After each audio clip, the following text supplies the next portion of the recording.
O que são antinutrientes? Como o próprio nome parece sugerir, é isso mesmo, ele é algo contrário aos nutrientes. Eu costumo chamar o principal antinutriente na nossa alimentação, que é o fitato, vou falar dele, de ladrão de minerais. Então, existem dois bem conhecidos assim que têm um impacto bem importante na nossa alimentação, e aí eu quero compartilhar com vocês e o jeito que a gente tem para lidar com eles. Então, já acabei de mencionar, um é o fitato ou ácido fítico, encontrado predominantemente nos feijões, nas leguminosas, então feijão, grão de bico, lentilha, e ele, para a planta, é quem faz este grão germinar. Então, você já deve ter visto uma lentilha germinada com os brotinhos, né? Quem faz aquele grão ali sequinho virar uma plantinha é o fitato.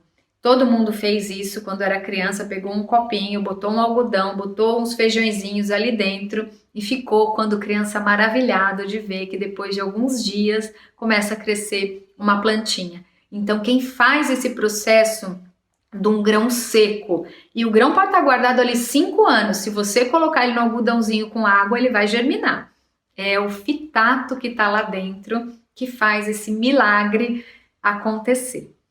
Então, o fitato é necessário para a planta germinar. Se a gente tirou o feijão do pacote, coloca na panela, cozinha, tempera e consome, os fitatos estão lá. Para a planta não vai mais servir para germinar, porque a gente já ingeriu. Então, esses fitatos no nosso intestino, eles têm afinidade, eles vão assim se ligar muito facilmente aos principais minerais. Então, ele se liga ao ferro, ao zinco, ao cobre, ao cálcio, ao magnésio, que são minerais muito importantes para o nosso corpo.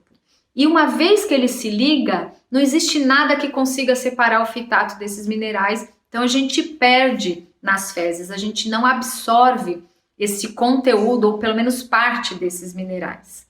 Então, uma medida muito facinho é pegar o feijão, colocar de molho, deixar de 8 a 12 horas e depois lavar, trocar a água, colocar uma água nova para cozinhar. Neste período de 8 a 12 horas, aquele processo que a planta precisa para germinar é despertado e a planta começa, entre aspas, a consumir, né, a comer este fitato, de maneira que a hora que a gente põe na panela e cozinha, o teor está bem pequenininho e já não faz tanta diferença no nosso intestino na hora de absorver os minerais, já não tem mais impacto. Então, aquela coisa que nossas avós faziam de deixar o feijão de molho, eu não sei nem se elas faziam por isso, né? Mas é um grande antídoto para a gente reduzir esses ladrões indesejáveis dos bons nutrientes da nossa alimentação. Um outro antinutriente bem conhecido é o oxalato ou ácido oxálico. Ele está presente em alguns alimentos e o que ele faz é fazer o estoque de cálcio da planta. Então, as plantas, algumas delas ricas em cálcio, e não são todas, eu vou listar aqui quais são, elas têm o ácido oxálico como uma forma de preservar, de reter esse cálcio dentro de si. Outras usam outros recursos, mas o espinafre especificamente, que é um alimento bem rico em cálcio, ele é muito rico em ácido oxálico, em oxalato. Então, se dentro da sua alimentação, a sua ingestão de alimentos contendo cálcio não é muito boa, ou você tem algum problema, por exemplo, de osteoporose, ou osteopenia ou osteoporose, aí a gente cuida mais para não comer sempre esses alimentos ricos em oxalato, por o exemplo que eu estou dizendo aqui, o espinafre. Não tem jeito, você cozinhar o espinafre, comer cru cozido, tanto faz, o oxalato vai estar lá. Quando você cozinha, diminui um pouquinho, mas não a ponto de não ter essa interferência. Então, se eu comer um oxalato com uma couve, curioso, né? A couve tem bastante cálcio, mas não tem um teor grande de oxalato. Então, esse espinafre junto com a couve vai atrapalhar também a absorção do cálcio do próprio espinafre e também do cálcio da couve. Se eu misturar, por exemplo, fizer um molinho de gergelim para comer nesse espinafre, e o gergelim é um dos alimentos mais ricos em cálcio que tem, a quantidade de cálcio do gergelim vai ser diminuída, né? A quantidade absorvida. Então a gente tem que tomar bastante cuidado com o espinafre, que é o principal representante do teor de ácido oxálico. Depois a gente tem as folhas de beterraba, que não é muito comum da gente consumir, a selga, que já é mais presente na nossa alimentação, e o cacau. Mas veja, cacau a gente come pouquinho, não tô falando do achocolatado, tô falando do cacau 100% mesmo. A gente come pouco, né?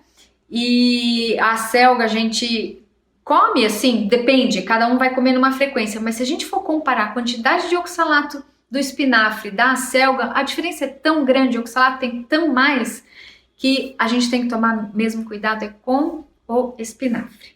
A gente tem alguns antinutrientes, por exemplo, substâncias positivas ali, a gente chama de polifenol, presente no café, no chá verde, no chá branco, que são antioxidantes importantes para o corpo, mas eles também atrapalham a absorção de minerais. Então, aprecie o seu cafezinho, mas não imediatamente após o almoço, ou café, ou um chá branco, chá mate, chá verde, chá preto, não o banchá, não depois imediatamente da refeição. Espere de 1h30 a 2, que aí a gente já absorveu os nutrientes aí, pelo menos a grande parte deles, e aí você pode apreciar o seu café e o seu chá.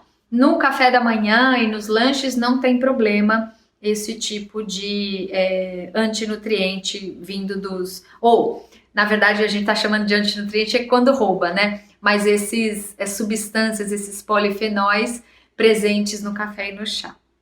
Tá certo?